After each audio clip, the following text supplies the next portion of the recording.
Going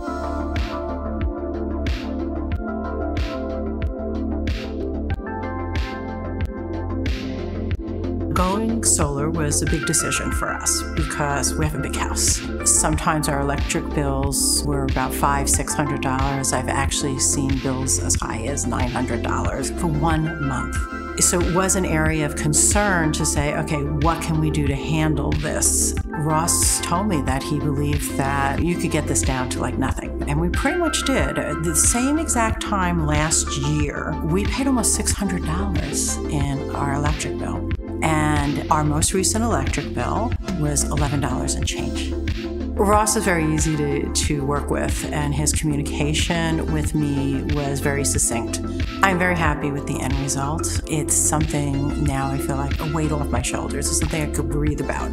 I no longer have to worry about energy costs. When we see so many other things going up with inflation, it's at least one thing I don't have to worry about.